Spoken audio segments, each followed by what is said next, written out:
कोणी सांगितलं माहितीये का? जे झालंय त्यानं. लेकर बोलत असतात का? आणि मग बोलतोय ते लेकरू आहे का? कसं शक्य आहे? ते लेकरू नाहीत ना, तो जगाचा बाप आहे, विश्वाचा मालक आहे. तुम्हाला आणि मला इथं किती दिवस ठेवायचंय? कोण्या दिवशी वड्याच्या पलीकडे नेऊन फुकायचं, ज्याच्या हातात आहे त्याला देव म्हणतात. निमित्त मात्र बालपण घेतलेले, निमित्त निमित्त. आई बाबा मला इथं ठेवू नका. नंदाच्या घराला मजनी गोकुळाला सगळं सांगितलं. मनसी रक्ष पाळ ते म्या मोहिले सकळ.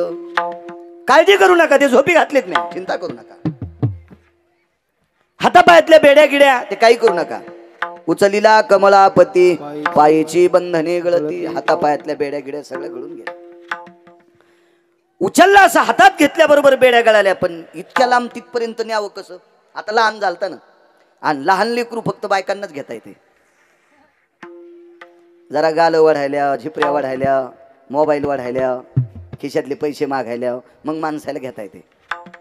जवरक ते काहीच मागत नाही का, तवरक त्यालाच घेता येते. आणि देवानं त्यांच्यात ती ताकद दिली. मांडीवर पोरग तरी मालकाला भाकरी टाकीनच. हो, पोरग मांडीवर घेऊन, लेकरू मांडीवर घेऊन, भगवंतानं दिलेला त्यांच्यातला तो एक सद्गुण आहे. त्यांना ती सप्रेम भेटे, ती गिफ्ट देवानं दिलेली. माणूस नाही करू शकत, करू शकत नाही माणूस. ती फक्त आईच करू शकते. वसुदेवाने विचार केला, इतकं छोटं आपण बाहेर न्यायचंच कसं? त्याची मान पडन, त्याची टाळू पडन. लहानपणी घेऊ देत नव्हत्या बाया. हे तसं खांद्यावर टाकू नको बाप्पा, त्याची मान पडन. सगळ्याच्या माना मोडायची, याच्यात ताकद, याची कशाची मान पडती? अहो, टाळू द्याचीच का न द्याची त्याच्या हातात आहे, त्याची टाळू पडती होय. होय 4 टन कर आहे का नाही? कसा भारांसुद माणूस आहे पावर आमचा. पहिल्यापासून असाच माणूस गुलाबजामुन सारखा. टवटवीत उगा टवटवीत. माझ्यापेक्षा जास्त आहेत ते. मी 4 टनला शिकायला होतो जनार्दन विद्यालयाला. आता ते इथं चांगल्या ठिकाणी दौलताबादलाच ना.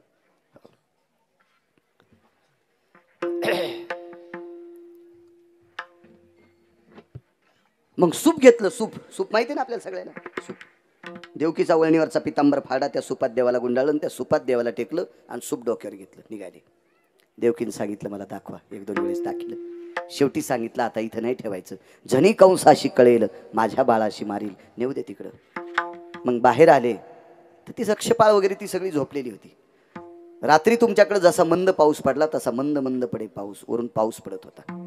पण तो पाऊस पाण्याचा नव्हता, तो अमृताचा पाऊस होता. शेष नावाच्या व्यक्तीने विचार केला, देवावर अमृत टाकायची काय गरज आहे? आज अजित परमात्मा आहे. दुसऱ्याचं दुःख हरण करायची ताकद 4 ठणकर ज्याच्यात आहे, त्याला काय ताकद आहे कोणाला मारायची? त्याला काय करायचं अमृत? म्हणून शेषाला पुरुषोत्तम वर राग आला आणि शेषानं वरती छाया धरली. वरती छाया धरी शेष. त्या अमृत टाकणाऱ्या वरुणाला सांगितलं, डोकं खराब झालं का तू? हा, तू कोणाला काय माणूस आहे का? ते खाली जगाचा बाप आहे आणि तू काय मोठाडपण घ्यायला म्हणे मी अमृत टाकलं म्हणून देव वाचला.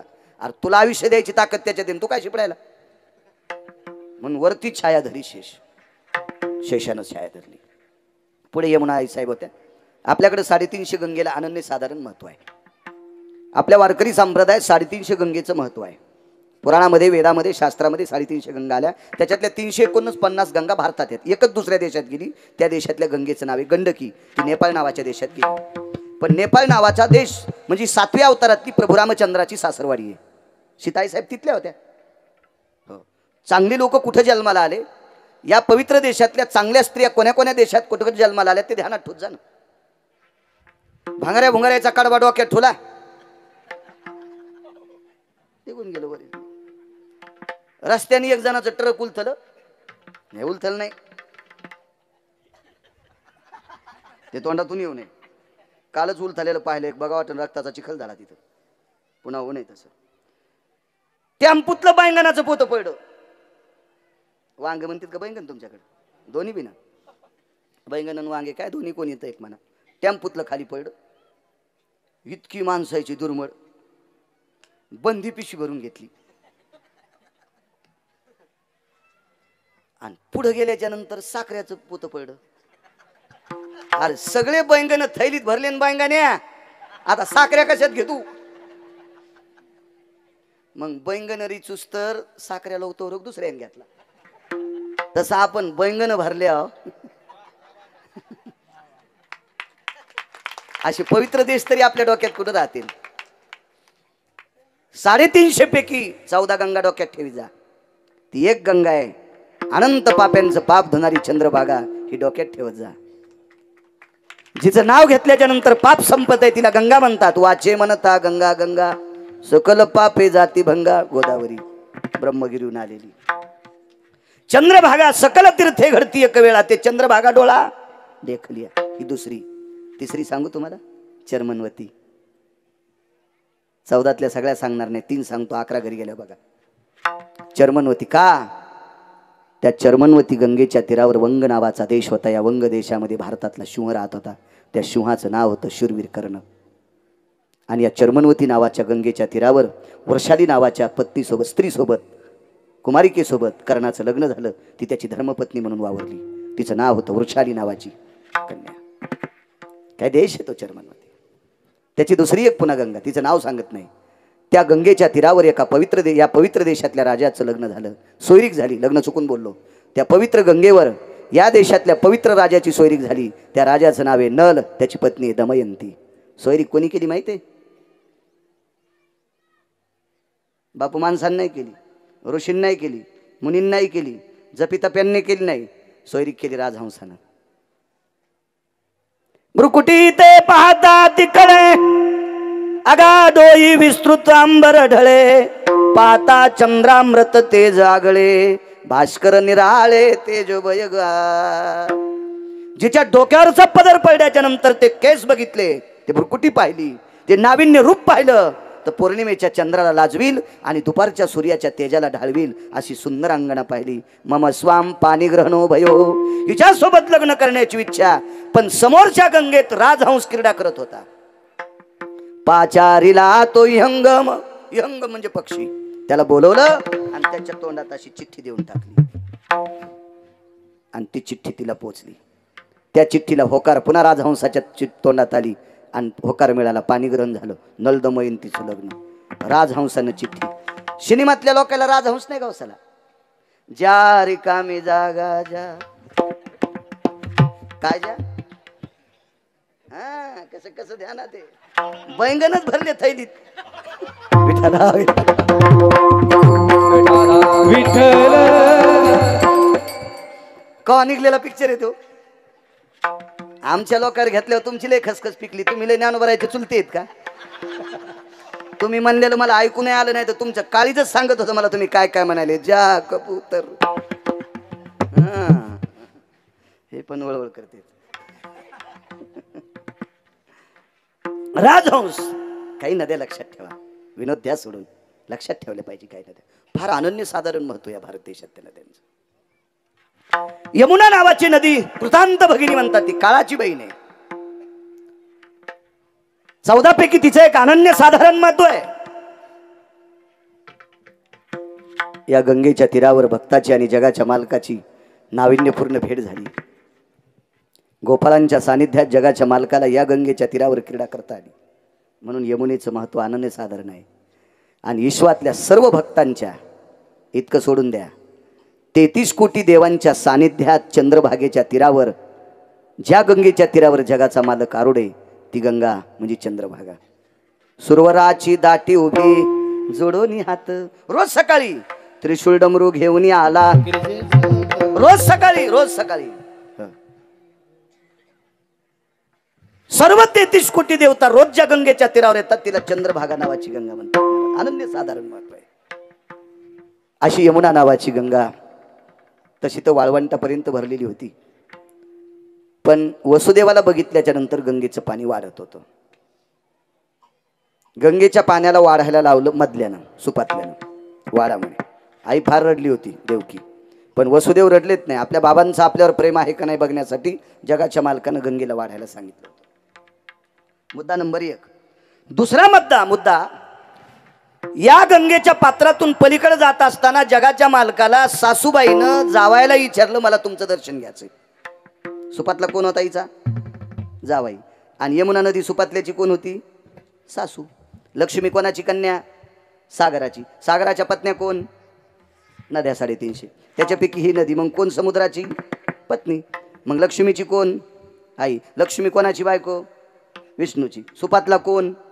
विष्णू. मग नदीचा कोण? जावई. वा. नदी त्यांची कोण? सासू. पा उलटा खेळ.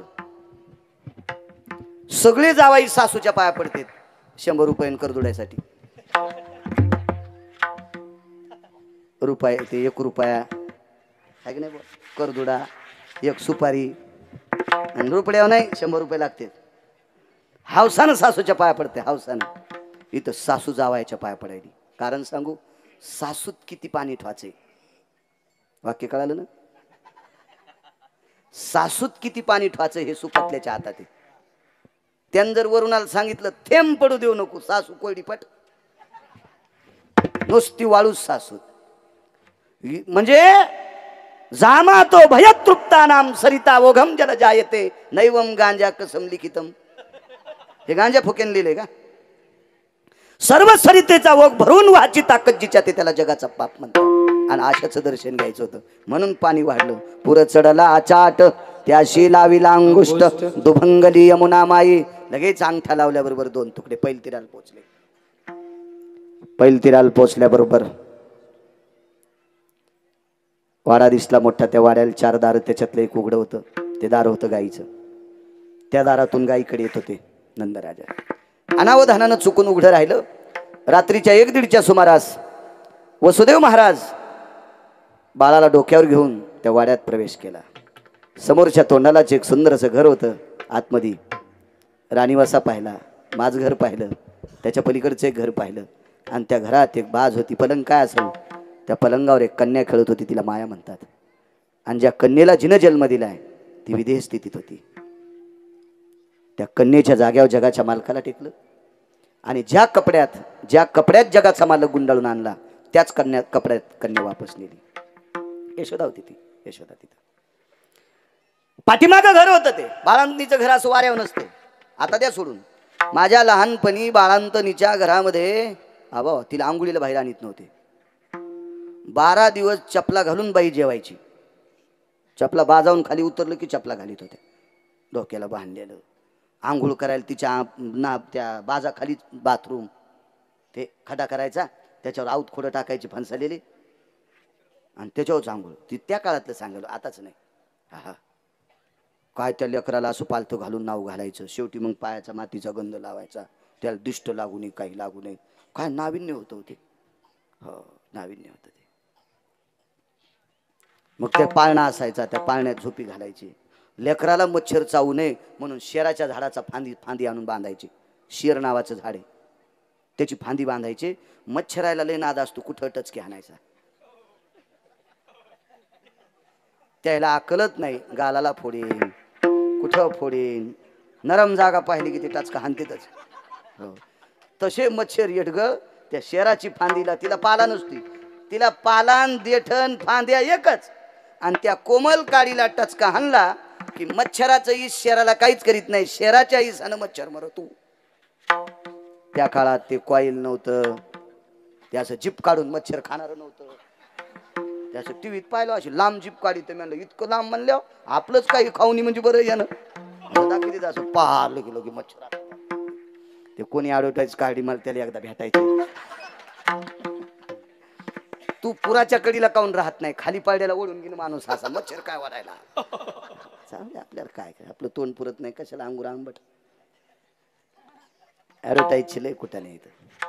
ज्याला गाजरं खाली लागतात का वरी लागत आहेत त्याला माहीतच नाही. ज्याला रताळं खाली लागतात का वरी लागतात याचा पत्ता नाही. ज्याला भुईमुगाच्या शेंगा जमिनीत लागतात का वरी लागतात याचा पत्ता नाही. आणि खताची ॲडव्हर्टाईज त्याच्या हातानं. शेतात टाकायच्या खताची ॲडव्हर्टाईज त्याच्या हातानं.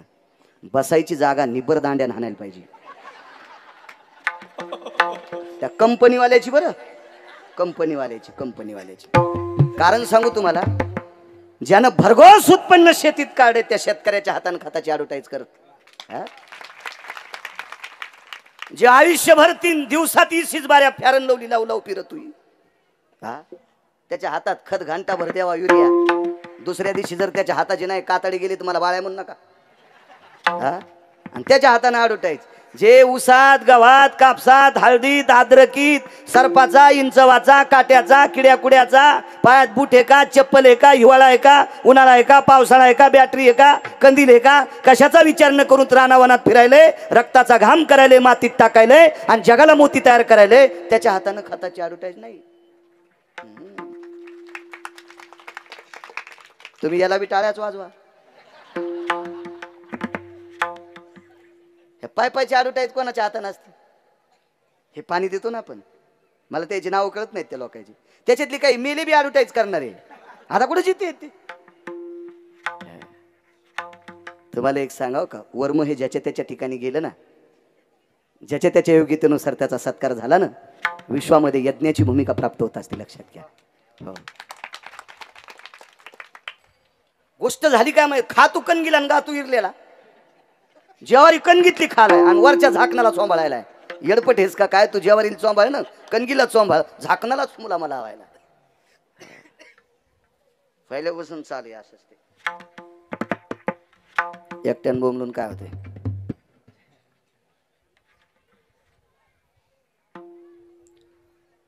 पुरस्कार देण्याच्या योग्यतेचा माणूस असला पाहिजे, त्याला दिला पाहिजे. काय सांगू लागलो? माया उचलली इकडे घेऊन आले. कंस तर नालायकच होता.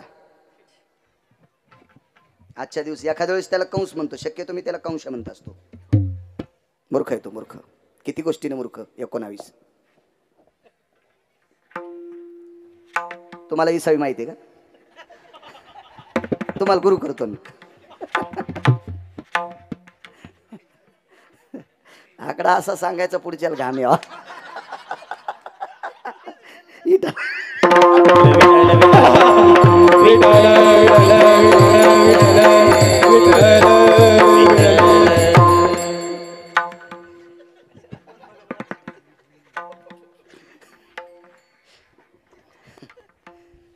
जाऊ दे.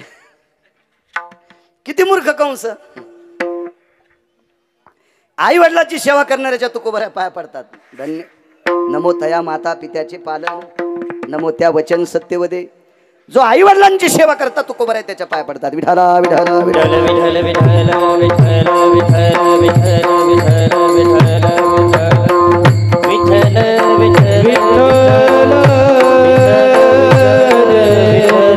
विठाला विठाला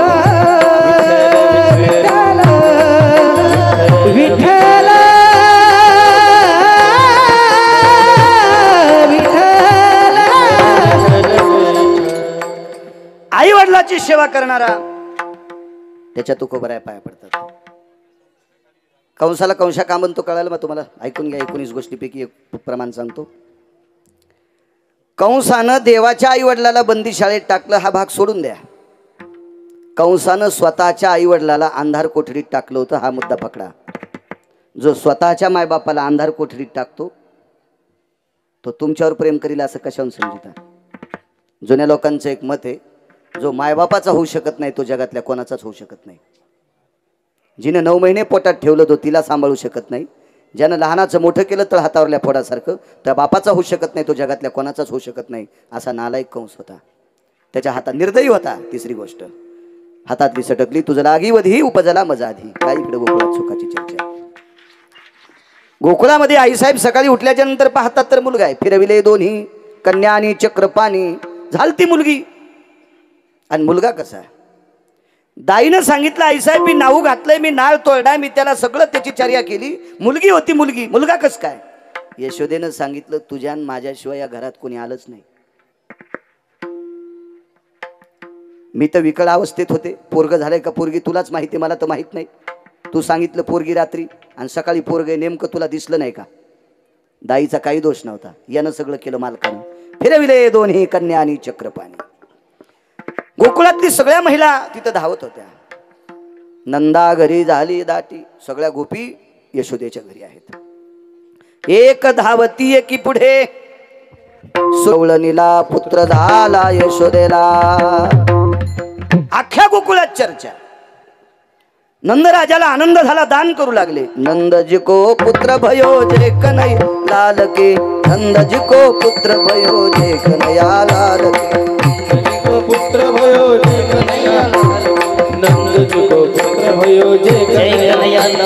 हाती दिने घोडे दिने दिने दिने पालखी हाती दिने घोडा दिने दिने दिने पालखी घोडा दिने दिने दिने पालखी आनंद भया देखने लाल की आनंद भया देखने लाल की आनंद भया पालखी आनंद भया हे गुड़िया तोरा ने करती कथा गाती रे गुड़िया तोरा ने करती कथा गाती रे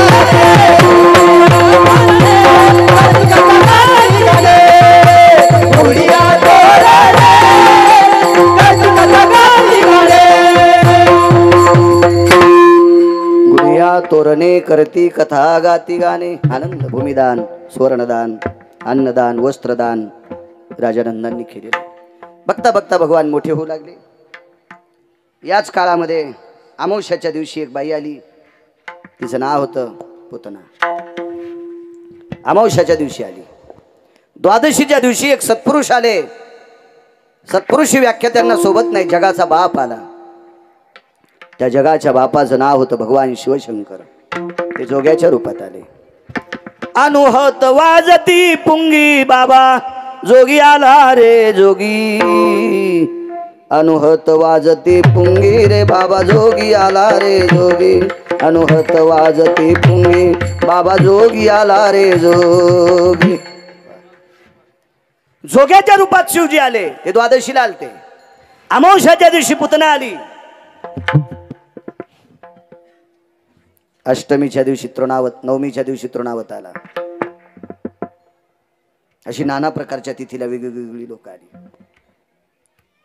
काग बगरी ठा मारिली बाळपणी अवघी दैत्य खानी बुडविली बालपणातला हा प्रभूचा पुरुषार्थ आहे बघता बघता 11 वर्ष 52 दिवस झाले देवाला गोकुळात नाना प्रकारच्या क्रीडा केल्या 11 वर्ष 52 दिवस झाले 53वा दिवस उजाडला या 53व्या दिवशी सूर्यास्ताला जात असताना त्या नगरीत एक रथ आला त्या रथाचा सारथी अक्रूर होते अक्रूर संप्रदायात अनन्य साधारण महत्व आहे कोणाला अक्रूर म्हणायचं अक्रूराची 35 ते 45 वर्षाची साधना तपश्चर्या काशीला झालेली का कारण पंढरपुरातल्या मालकाच्या एका लग्नात श्रीमंतक नावाचा मणी आलता हा मणी 21 क्विंटल 78 किलो 44 तोळे सोनं रोजचं देत होता 21 क्विंटल 78 किलो 44 तोळे सोनं रोजचं देत होता तो पंढरपुरातल्या मालकाला सासरवाडीतनं आलता हे सासरवाडीतून आलेलं धन शुद्ध करावं याच्याकरता काशीला नेलं 35 ते 45 वर्षापर्यंत मणी तिथं ठेवला त्याचं अन्नसत्र झालं एक घाट बांधला त्या घाटाचं नाव अक्रूर नावाचं घाट नाव ठेवलं तिथं अक्रूरेश्वर लिंगाची स्थापना केली एका तीर्थाचा उद्धार केला त्याला मणिकर्णिका तीर्थ असं नाव पडलं मग कालांतरानं तो मणी इकडे आणला अक्रूर अनन्य साधारण महत्व सात्विक सदाचारी पुण्यशीले पावने गोष्ट एकच होती नालायकाच्या नगरीत राहत होता दुःख एका गोष्टीचं होतं बापू तो फक्त नालायकाच्या नगरीत राहत होता एक वाक्य सांगू नये पण सांगतो एखाद्या लेकराची आई जर उपजता शिंदे गेली असेल तर त्या लेकराला आजीकडे थांबावं लागेल 2 आज्या असतात आईकडच्या आजीकडे किंवा बाबांकडच्या आजीकडे चुलती मामी काकी कोणाकडेही थांबावं लागेल तसंही घडलं नाही चारवाक म्हणतात आई आहे बाबा आहेत बरं ती आई सामान्य आहे का देवकीच्या पोटी जगाचा मालक जन्माला येतो तो सामान्य आहे का सामान्य अधिकारी आई असेल का ती जिच्या पोटी जगाचा मालक जन्माला येतो कल्पना करा 10,000 पगार ज्याला आहे ना एखाद्या बाईच्या पोराला जर नोकरी लागली तर गल्लीतल्या बायका म्हणतात काय नशिबाने ग तिच्या बाब्याला नोकरी लागली 41,000ची पगार आहे तिची 41,000 पगार आहे तिच्या बाब्याला 40,000ची महिन्याला पेतोय त्या बाईचा बाब्या ते 1,000 खात्यावरले काढता येत नाहीत म्हणून पेता येत नाही कायद्याची चौकट आहे ते 1,000 खात्यावर ठेवावं लागते तरी गल्लीतल्या बायका म्हणतात काय नशिबाने ग सुखबाई तिच्या बाब्याला 41,000 पगार आहे हे खालचे बबे आणि खालच्या बब्या कोण्या दिवशी बटन दाबून मारायच्या ते ज्याच्या हातात ते त्याला देव म्हणतात आणि हा जर तिच्या पोटी जन्माला आला असेल तर ती बाई किती अधिकारी असेल तिचं नाव आहे देवकी आणि तशा अधिकार संपन्न आईला सोडून जावं मुद्दा एक दुसरा मुद्दा बघा एखाद्या वेळेस वडील जर वात्रट असतील पत्ते खेळायचा नाद असेल वडिलाला गांजा फुकायचा नाद असेल गुटखे खायचा नाद असेल, रंगारंगाचं पाणी प्यायचा नाद असेल, वादिवाद करायचा नाद असेल, अजून काही भानगडीत वडील पडत असतील तर पोरान बापाला सोडाव. पुरुषोत्तम बुवा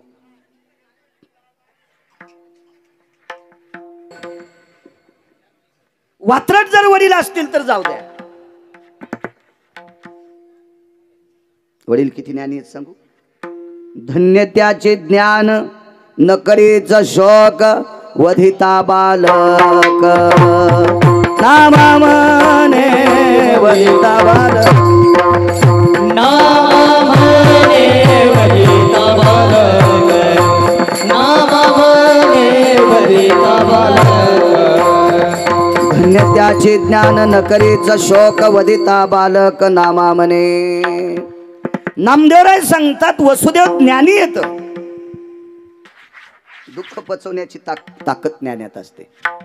सज्जनांनो, तुम्ही चतुर माणसं आहात, सात्विक आहात, हुशार आहात, विद्वान आहात. फाशी कोण घेत असतो माहिती? ज्ञानी का अज्ञानी? अज्ञानी. जाळून कोणती बाई घेती? जिचं सुपीक डोकं हे का खराब झालेलं डोकं ती खराब झालेलं. विद्वान बाई कधीच जाळून घेणार नाही. देत असेल सासून त्रास दिला असेल, तिला माहिती आहे सासू माया देखतात मीच फुकणार आहे. आणि त्या नालायक सासूसाठी आपण कोण फुकून घ्यायचं? चला, एखाद्या बाईला सून त्रास देत असेल आणि सासून सुनासाठी कोण फुकून घ्यायचं? तुला पोरग झाल्यामुळे ती आली ना बाई, मग तुझ्या मुलाचा संसार चांगला हो याच्याकरता तू राह ना त्या सुनासोबत चांगली. अज्ञानाचं टोक असते म्हणून फाशी घेते, औषध पिते, पाण्यात उडी टाकतील, गळफास घेतील, काय करायचं असतील ते आत्महत्या करतील. अज्ञानी माणसं. ज्ञानी माणसं दुःख पचवत असतात. धन्य त्याचे ज्ञान न करीच शोक. शोक नाही केला. वधिता बालक नामा म्हणे साही मारी दुराचारी. सामान्य दुःख असेल का ते? अहो माणसं जरा जराशाला रडत आहेत.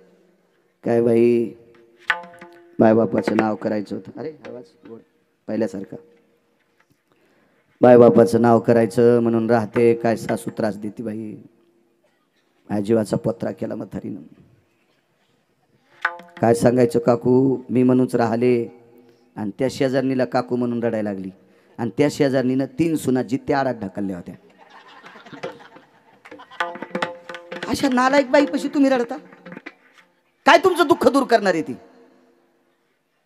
रडत त्या व्यक्तीजवळ जावं जो आपलं दुःख दूर करतो त्याच्याजवळ. आपलं दुःख ऐकल्याच्या नंतर 4 नळ्यानं पेरितो का? अशा भडव्याजवळ आपण रडायचं नाही.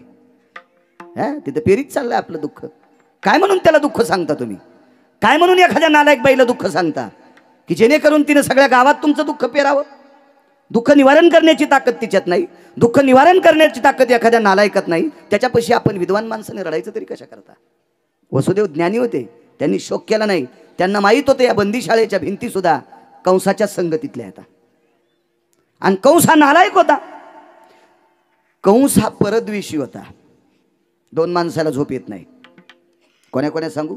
ज्याचं दुखतंय त्याला एक. मग काही दुखत असेल, डोक दुखत असेल, पाय दुखत असतील, हात दुखत असतील, डोळा दुखत असेल, कान दुखत असेल, दात दुखत असेल, दुखणार ज्याचं दुखतंय त्याला झोप येत नाही एक. आणि ज्याला दुसऱ्याचं खपत नाही त्याला एक झोप येत नाही 2. दुखतंय त्याला औषध आहे शिंदे बुवा. पण ज्याला दुसऱ्याचं खपत नाही का त्याच्यासाठी जगात कुठलाही डॉक्टर नाही. डॉक्टर खाल्ले तरी नीट होत नाही.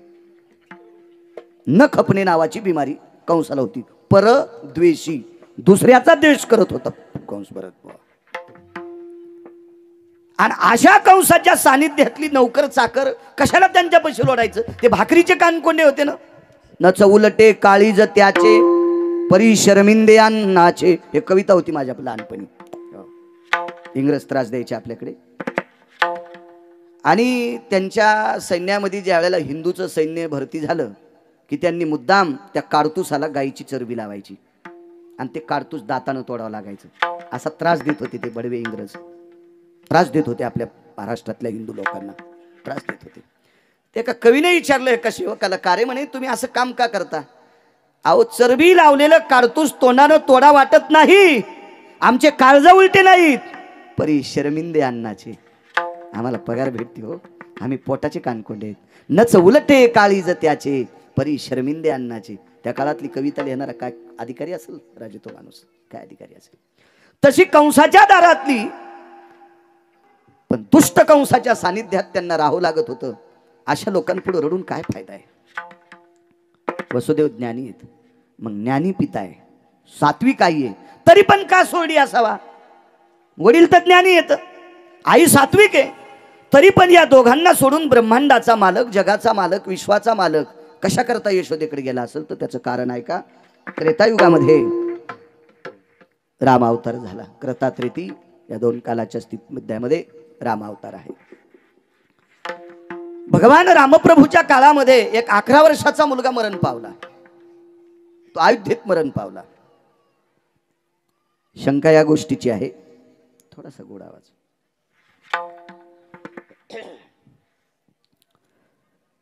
अयोध्येमध्ये केस पिकल्याशिवाय माणसं मरत नव्हती. म्हणजे तरुण माणूस अयोध्येत मरत नव्हता. 2 नगरीमध्ये, बरं 2 नगरीमध्ये, एक अयोध्या नावाची नगरी आणि एक दुसरी नगरी. गोंधळ होतोय. दुसरी नगरी ती रुक्मांगद राजाची नगरी आहे. मला कडक लागतोय आवाज मस्त छानसा. हा, ते इंग्रजी शब्द मला सांगता येत नाहीत. विठाला विठाला विठाला.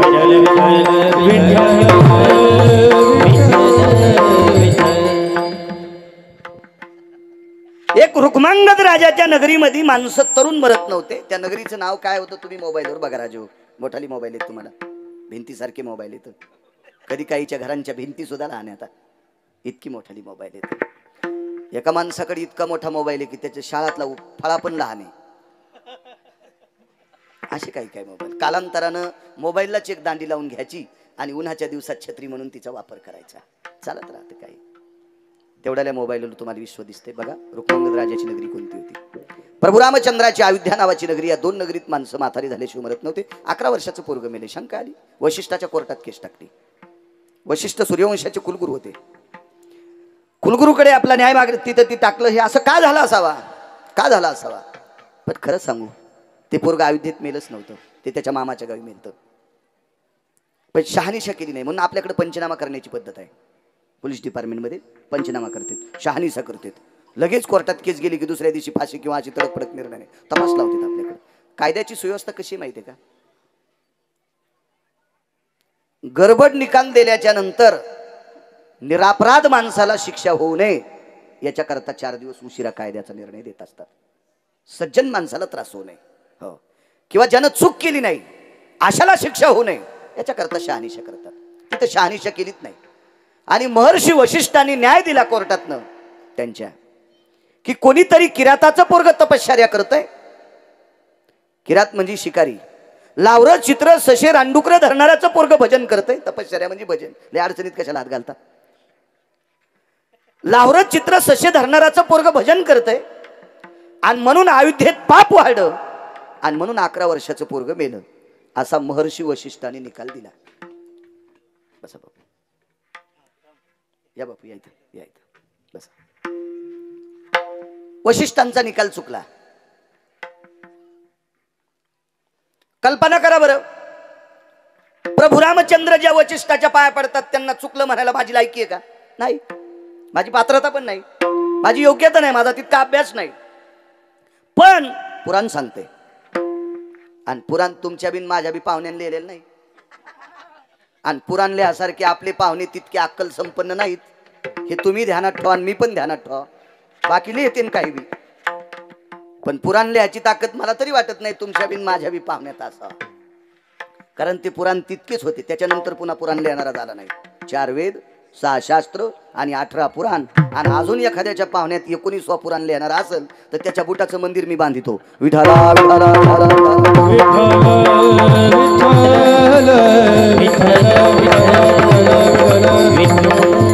आणि पुराण जे सांगताय ते गिरगावचा बाळू सांगणार. कारण सांगू, पुराणाला मानताय कोण. देवतले मालक.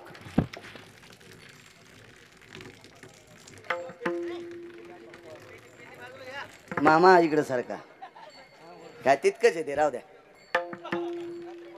यती उदको सिंचनो भय सर्वास्थितः आपाद शुद्धोति जायते कार्यान्वितां दोष परिहार निवारणार्थ हितार्थायां येत उदक सिंचनोस्ततेवतः आपादं भोक्तव्य सर्वं उदरं भोक्ताति जायते. ते उदक सिंचन केलंय. आपल्याकडे पूजेला मी 27 वर्षापूर्वी कर्मकांड करायचो, आता करीत नाही. पुन्हा पुन्हा करत आलो, करा आमची वास्तू शांती म्हणून. तर ते आम्ही पूजेला जो कोणी ते दोघं जण नवरा बायको बसले ना, ते आम्ही असं फुल घेत असतो, त्या फुलात पाणी, ते पाण्यात फुल बुडवायचं. यजमानस्तो बुधक भवर शुद्धोति जायते आपाद दोषानाम क्रिया नष्टचर्याति जायते शुद्धोदकम. म्हणजे तुम्ही काय काय पाहून आलात त्याच्यातून मुक्त, तुम्ही कोणाकोणाला हात लावला त्याच्यातून शुद्ध, तुम्हाला कोण कोण हात लावला त्याच्यातून शुद्ध, असं ते मग त्यानं हे सगळ्यांना शुद्ध केलं. आणि हे पाणी का खालच्या मंत्र म्हणणाराचं थोडंच आहे, वरुणानं पाणी टाकलेलं आहे. विठाला विठाला विठ्ठल विठ्ठल विठ्ठल विठ्ठल विठ्ठल योगाशाला. वशिष्ठाने तुका म्हणे नाही विश्वास ज्या म्हणे, पहावे पुराणी विचारून. पुराण जे सांगते ते आपण मानायचं. वशिष्ठाचा निकाल चुकला आणि प्रभू रामचंद्राला न्याय मिळाला चुकीचा, आणि प्रभू रामचंद्राने बाण सोडला आणि खरोखर एका किराताचं पोरग मारलं. एकुलतं एक त्या बाईला पोरग होतं. ती बाई जंगलात राहणारी, वनात राहणारी बाई होती. तिच्यावर तिच्या मालकाचं छत्र हरवलेलं होतं, तिच्या कपाळाचा मालक मृत्यू पावलेला होता. एकट्या मुलावर आपलं रानपण ती घालीत होती. जुना शब्द आहे आपल्याकडचा. एकट्या मुलाच्या जीवावर ती आपलं जीवन रांडपण घालीत होती, विधवा पण घालीत होती. त्या मुलाकडे बघत आपलं जीवन ती काठाला नेत होती. पण एक दिवस तिच्यावर आभाळ कोसळलं आणि जगाच्या मालकानं तिचा मुलगा मारला. तिने पांढऱ्या कपड्यात त्या मुलाचं गाठोडं बांधलं. एक दोन लोकांच्या साह्याने भगवान प्रभू रामचंद्राच्या दारात ते प्रेत आणलं. वैकुंठीचा हरी सांगायलो, रामायण नाही. वैकुंठातला हरी यशोदेकडे का गेला याचा पुरावा सांगते तुम्हाला. प्रभू रामचंद्राच्या दारात, वा वा वा वा, धन्यवाद.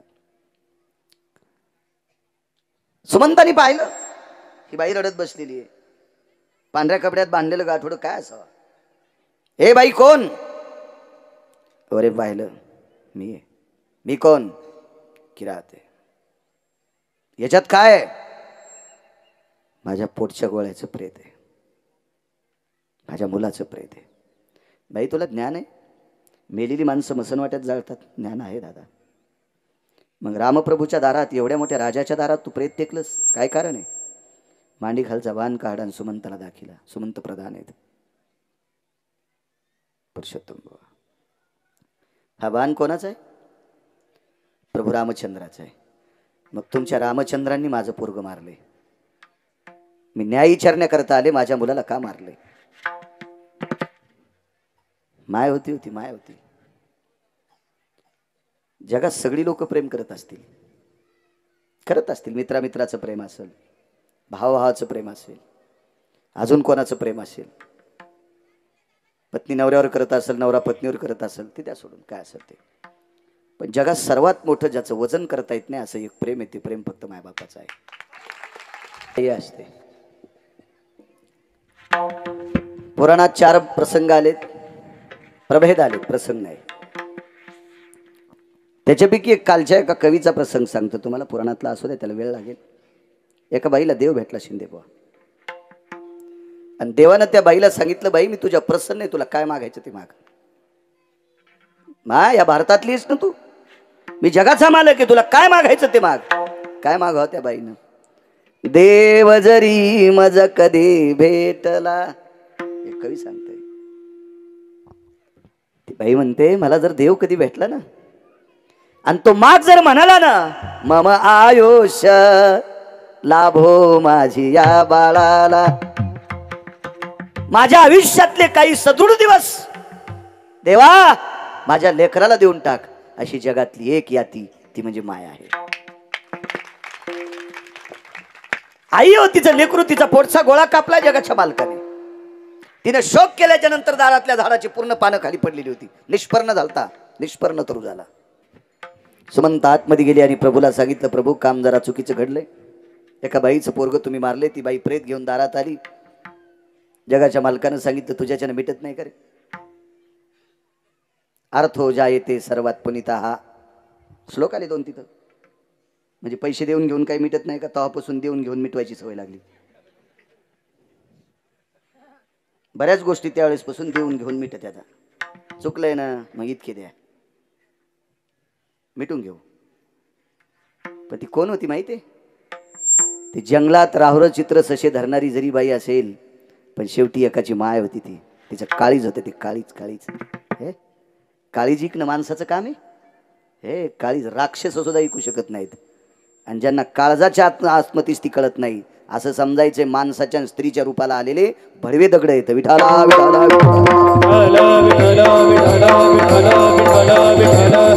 या पेपरवर टीव्हीवर बातम्या जर ऐकल्या ना तर घाण वाटते. घाण घाण असं वाटतं या पवित्र देशात या हरामखोरानं जन्म कशाला घेतला असेल. यांना स्वतःची आपत्ती कळत नाही, स्वतःची कन्या कळत नाही, स्वतःचा मुलगा कळत नाही. या मुलामुलींना आपले आईवडील कळत नाहीत. किती नालायक येते हे निर्बुद्ध विचाराचे पाषाण आपल्या देशात का जन्माला आली असावा. काय आपलं तरी पाप असावं आपल्या महाराष्ट्रात. अशी हरामखोर आपल्या सानिध्यात जन्माला येतात. असो, सुमंतानं सांगितलं प्रभू कसल्याही गोष्टीनं काही मिटत नाही, तुम्हाला जातीया यावं लागते. आणि भगवान जवळ आले आणि दोन्ही हात छातीवर ठेवले. स्वतःचे हात प्रभू रामचंद्राने आपल्या छातीवर ठेवले. याचा अर्थ असा आहे ते नम्रतेचं लक्षण ओंकाराजे. नम्रता म्हणजे देव शरण आलाय. पायाच पडावा अशी काही विषय नाही, माफी असावी. नमस्काराचे प्रकार सांगितले, नम्रतेचे प्रकार सांगितले. तुम्हाला युद्धातली नम्रता माहिती आहे का? मी काही युद्ध केलं नाही, पण मला वाचवायचं नाद आहे. वाचवायचा नाद आहे मला, वाचवायचा. युद्धामध्ये एखाद्याच्या हातातलं जर शस्त्र संपलं असेल तर त्यानं निमूटपणे हातवरी करायचा. पुढच्यानं समजायचं हा नम्र आहे, हा शरण आहे, याला आता मारायचं नाही. हे युद्धातली नम्रता आहे. तुम्हाला एक रोजची प्रचलित नम्रता सांगू का? एक कुत्र दुसऱ्या गल्लीत जर गेलं, या गल्लीतलं कुत्र जर दुसऱ्या गल्लीत गेलं आणि त्या गल्लीत जर कुत्रे जरा खात्या गव्हाणीतले असते आणि हे जर असं जळमट असेल तर त्याला माहिती आपल्याला तोडते. त्यावेळेला हे कष्ट घालीते.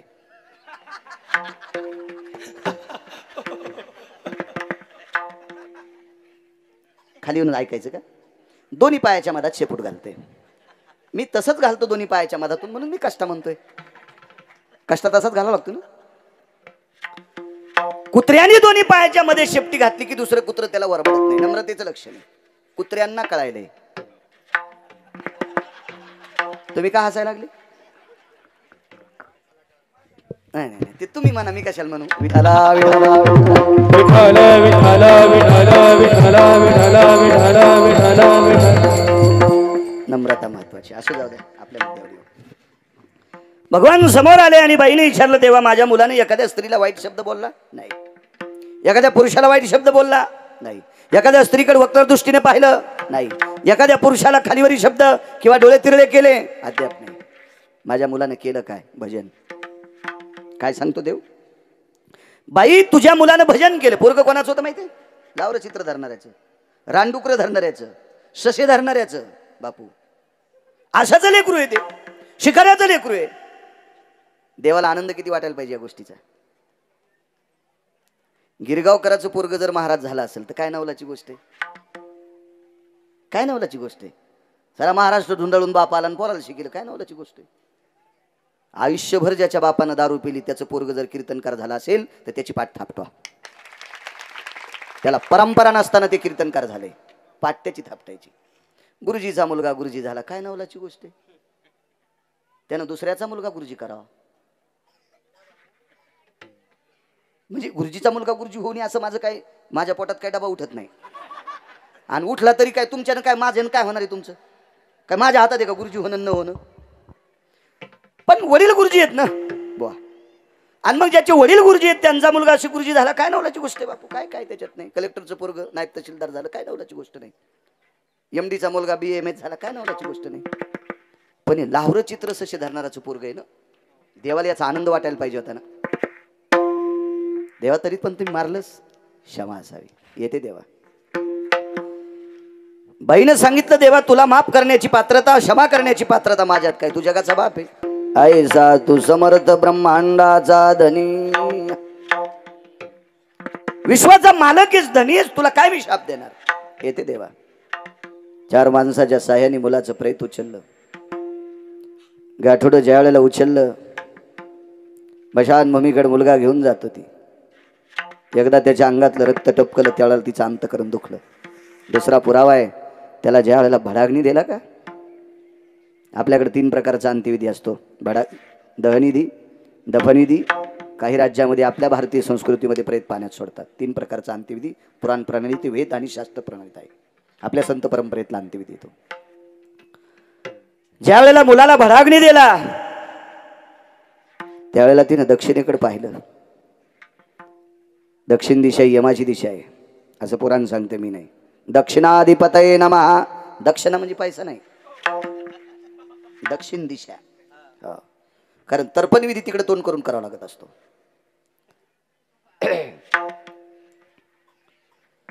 ज्या वेळेला तिने दक्षिण दिशेकडे बघितलं तिच्या अंतकरणाचा बांध फुटला. डोळ्यातून पाणी येत नव्हतं, हृदय हलत होतं. अरे यमाला विचारलं, यमा अरे ज्यानं ज्याच्या गुरुवर्यांचं ऐकून बाण मारला त्याच्या गुरुवर्यांचं चुकलंय, त्याचं चुकलंय. पण तू विश्वातला सगळ्या जगाला खाणारा काळ आहेस, तुला अक्कल नव्हती? भजन करणाऱ्याला कसं न्यावं? तुला ज्ञान नव्हतं? तुला हे सुचलं नाही यमा? यमाला पण एक शाप आहे, आजच्या कीर्तनात सांगत नाही. त्याला पण शाप आहे. एक सांगतो, सगळ्या गोळ्या घेतल्यावर रिॲक्शन येत असते, ती राहू द्या गोळी बाजूला. वशिष्ठाला एक शाप दिलाय, तोंडानं यमाला दिला, तोंडानं वशिष्ठाला दिला, पण देवाला तोंडानं नाही दिला. त्याला अंतकरणाचा टळटळाट लागला. तोंडानं दिलेल्या शापातून यम मुक्त झाला, तोंडानं दिलेल्या शापातून वशिष्ठ मुक्त झाले, पण अंतकरणातून जो टळटळाट लागतो का त्याच्यातून मुक्त होता येत नाही. म्हणून कोणी कोणाचा टळटळाट घेत जाऊ नका, कोणी कोणाचा टळटळाट घेऊन जाऊ नका. हेव्हा 60-65 वर्षाचं आयुष्य माणसाचं, आपण किती कमिलन किती भिकारी झालो ती एके दिवशी आपल्याला घरातली लोक पेटून देणारच आहेत. आपल्या राखाचा ढिगल उडवाड्यात नाही तर एखाद्या नदीत तळ्यात टाकणारच आहेत. त्याबद्दल मी असो तुम्ही असो सगळे असो, पण एखाद्याला खोटं बोलून एखाद्याच्या अंतकरणाचा टळटळाट घेतला की 11-11, 13-13 पिढ्यापर्यंत त्याचा जाळ इजत नसतो.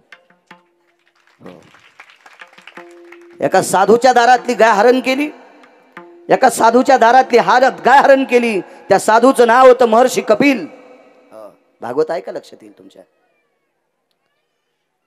ती कामधेनू नावाची गाय ज्या वेळेला हरण केली त्यावेळेला अंतकरणाचा टळटळाट लागला आणि 60,000 पोट्टे, 60,000 पोरं भुसकड जळावाशे जागेवर जळून गेले. टळटळाट आहे, टळटळाट घेत जाऊ नका कोणाचा टळटळाट. जगाच्या मालकाला हा टळटळाट लागला. अरे देवा, याच्या हाताने माझी माती व्हावी, याच्या हाताने माझा अंत्यविधी व्हावा, याच्या हाताने मला भडाग्नी लागावा. पण उलट केलंस रे देवा, उलट केलंस रे जगदानंद पंदपते या महाराज, तो उलट केलंस रे देवा. माझ्या पोराला माईच्या हाताने अग्नी लावायची वेळ आली. विडाला विडाला विडाला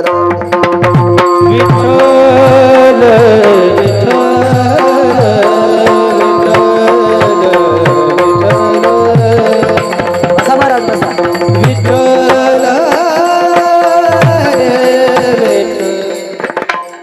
चार ठण करेत आपले, चार ठण. देवा, मुलाच्या हाताने आईला अग्नी लागावा, आईच्या हाताने मुलाला नसतो रे. चूक केलीस देवा, तो तुला मारण्याची ताकद आमच्यात नाही. तू जरी माझं मारलंस तरी तुला मी मारू शकत नाही. काय ध्वनी निघला हृदयातून? देवा, अरे ज्या बाईचं पोरग मारलंस तिला तुला मारण्याची ताकद नाही, पण तिचं पोरग मारल्याच्या नंतर जितकं दुःख तिला झालंय तितकं दुःख एके दिवशी तुझ्या मायबापाला होईल. त्रेतायुगातला शापाचं गाठोडं, शाप चुकून बोललो, त्रेतायुगातलं टळटळाटकचं गाठोडं, शापही म्हणा काय हरकत नाही, याचं गाठोडं द्वापार युगात जगाचा मालक घेऊन जन्माला आला.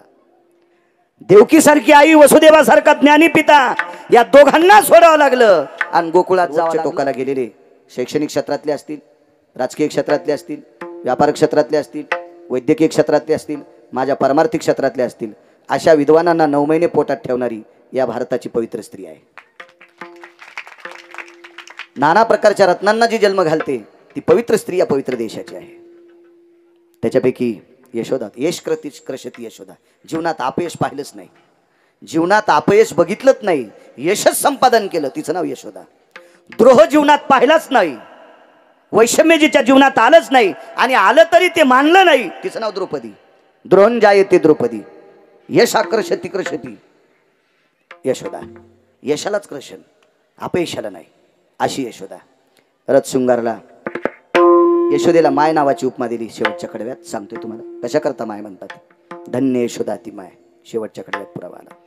वैकुंठातला हरी यशोदेकडे का गेला त्याचा पुरावा तुम्ही ऐकला. मधला पुरावा ज्ञात आहे. तळवे तळ हात टेकीत डाव्या गुडघ्यानी रांगत रांगत रंगणी चोरीत लोणी धावणी धरती गवळणी वगैरे वगैरे वगैरे वगैरे. त्याच्या हातात पायात वाळे वगैरे नाना प्रकारच्या बिंद वगैरे सगळं. माथा शोभे पिंपळ पान आदी करून सर्व प्रकारचं वर्णन निळोबारायांनी फार सुंदर वर्णन केलं. पंढरपुरातल्या मालकाचं द्वापार युगातलं बालपणातलं अत्यंत अत्यंत काटेकोरपणानं वर्णन केलं. निळोबारायांच्या गवळणी म्हणजे फार एक नाविन्य नाविन्य. निळोबारा हे शेवटचे अत्यंत भगवंताचे लाडके संत आहेत. फार जिव्हाळ्याचे संत. योग असा आला. दुसऱ्या दिवशी रथात भगवान बसले. तेवढ्या अवकाशात यशोदेनं नंदराजांना सांगितलं मालक एक बोलू. 5 मिनिटं करता कृष्णाला आतमध्ये घेता का. नंदराजानं सांगितलं यशोदे 11 वर्ष 53 दिवस आपल्या इथं राहिलाय. पण ज्या आईच्या पोटी जन्म घेतलाय तिला त्याला नाहू सुद्धा घालता आलं नाही. त्याला कपडे एकदा पण घालता आले नाही. गंध लावता आला नाही. टाळू मागता आली नाही. तिच्या अंतकरण किती तुटत असेल का. जाऊ दे का त्याच्या आई वडिलाकडे जाऊ दे. 11 वर्ष 53 आपल्या इतकडे राहिलाय दिवस राहिलाय. 11 वर्ष 53 दिवस गोकुळात भगवान होते असं भागवत सांगते. मी सांगत नाही. मी नाही सांगणार माझ्या मनानं. एक तर वाचून सांगतो किंवा चांगल्या माणसाचं ऐकून सांगतो. भांगरायचं नाही. योग असा आला.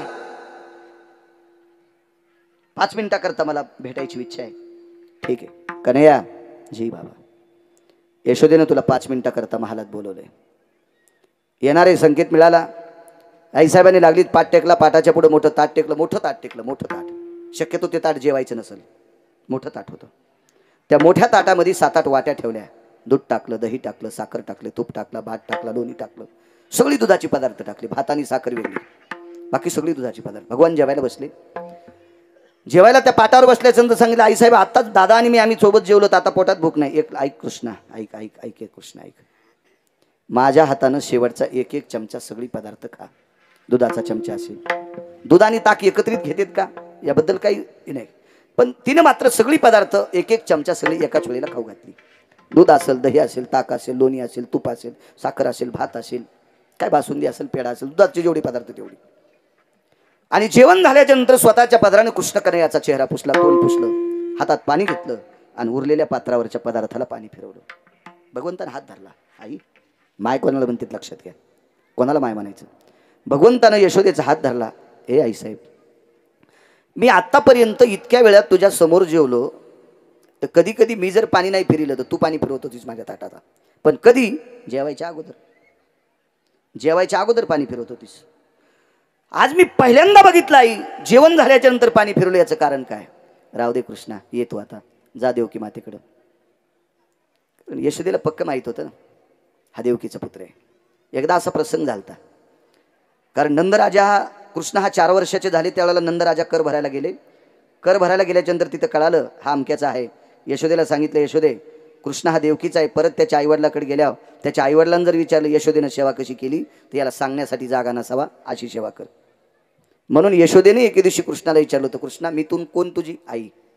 कृष्णा मी तुझी कोण आई.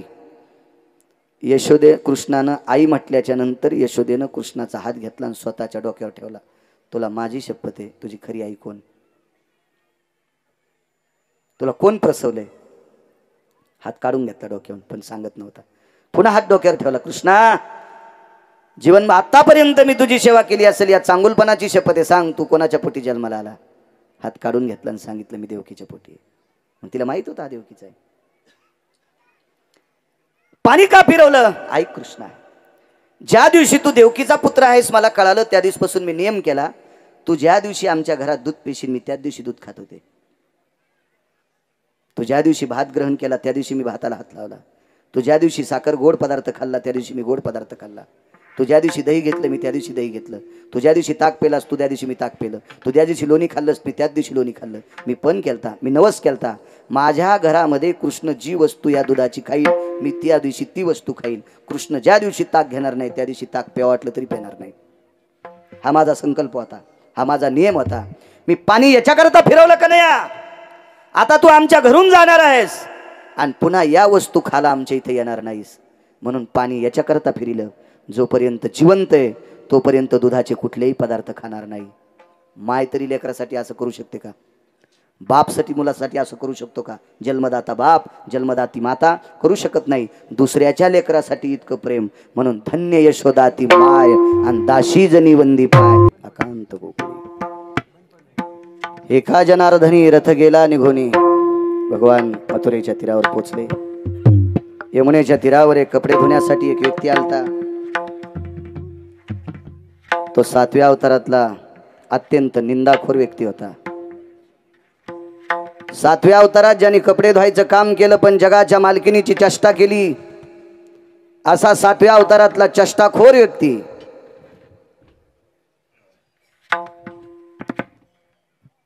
तो पुढच्या द्वापार युगात सुद्धा तेच काम करण्यासाठी जन्माला आला.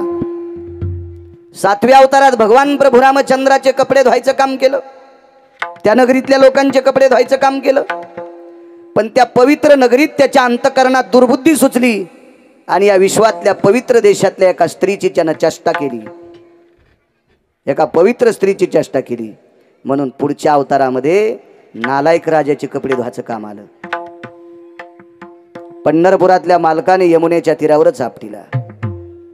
धोबी का शिरवही पटका जय गोपाला जय गोपाला जय. मारलाच. कपडे देत नव्हता. ती कपडे घेतली. समोर आल्याच्या नंतर एक दर्जी होता शिंपी.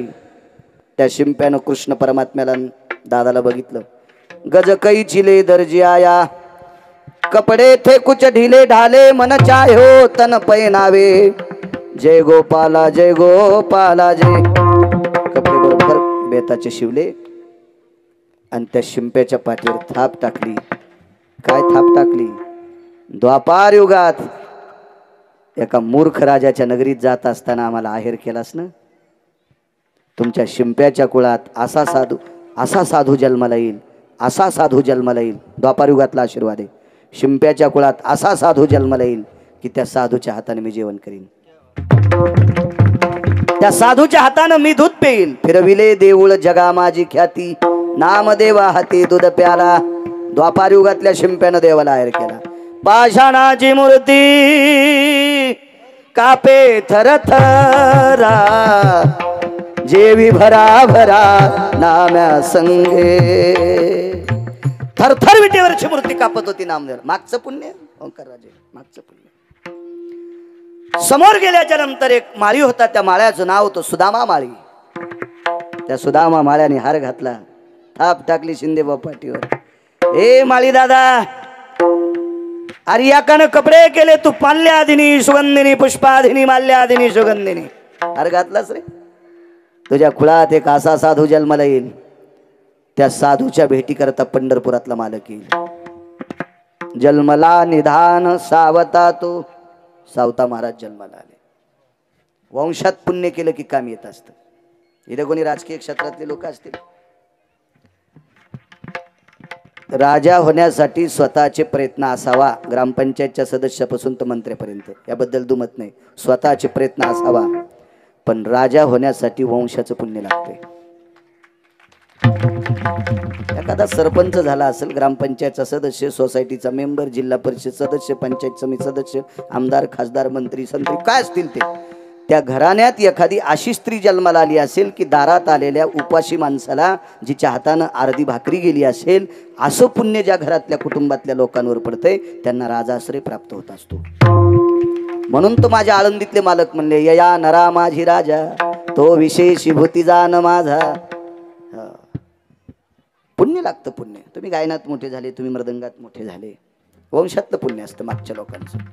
प्रयत्न सगळीच लोक करतात. तुम्हाला किती दाखवायचे लोक ज्ञानेश्वरी पाठ करणार? किती गायक दाखवायचे तुम्हाला?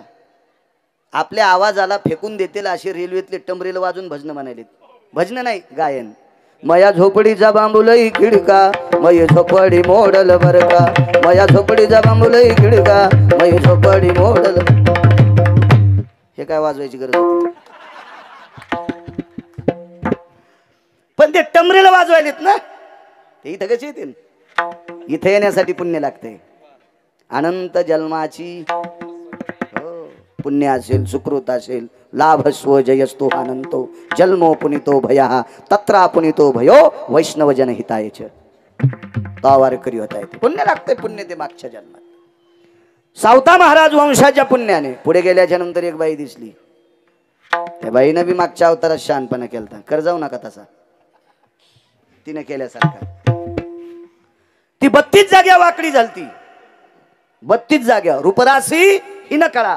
मालक सांगतात देऊतले रूपराशी हिन कळा, अत्यंत दिसायला हिन. 32 जाग्यावर वाकलेली. कंसाला गंध लावला की झोप लागली, पण तिला काही नीट केलं नाही. एके दिवशी जगाच्या मालकाला पाहिल्याबरोबर गंध लावला. देवानं हानोटी धरली, लोटली, अशी कटकट कटकट कटकट स्वरूपवंत केली. इतकी सुंदर हातातली वाटी फेकून दिली. समोर गेले. मुष्टिक, चानूर, गय, गवाक्ष, शलभ हे सगळी मारले. पैलवान होते हे. कुबेराच्या नगरीतले पौरोहित्य करणारे 5 लोक होते. भागवत पा लक्षात येईल. आणि पौरोहित्य कर्म न करता 4 ठाण करते पैलवान झाले. पैलवान झाले. बापानं सांगितलं अरे ज्या धर्माचं काम करायचं ते धर्म करत नाहीत तुम्ही, पैलवान झालात भडे होत तुम्ही. पुढच्या जन्मात नालायक राजाच्या दारात पैलवान होताल. गय, गवाक्ष, शलभ, मुष्टिक, चानुरा पंचायती मल्लानाम यतजायते मथुरा पट्टने तत्रा मल्ल भयानाम द्वंद्वा भय जायते शापित पितृगणायाम जाय मल्लातीत जायम. शापित होते ते. शापित आपतो आणले बेटे. पुढे गेल्याच्या नंतर कंसाला आपटून मारलं. चला पुढचं काही सांगायची गरज नाही. विश्वाचा मालक हा गोकुळात अवतीर्ण झाला. सुखाच्या संविधानात तिथं गोड दिल्या. नाना प्रकारच्या क्रिया केल्या. मोठ्या श्रद्धेनं चालत असलेला अखंड हरिनाम सप्ताह. या सप्ताहातली सर्व भक्तगण मंडळी सर्वांना प्रणाम करतो. मेहगाव ग्रामवासी त्यांना प्रणाम करतोय. आजच्या हाराचे यजमान मला वाटतंय भगवानरावजी कांदे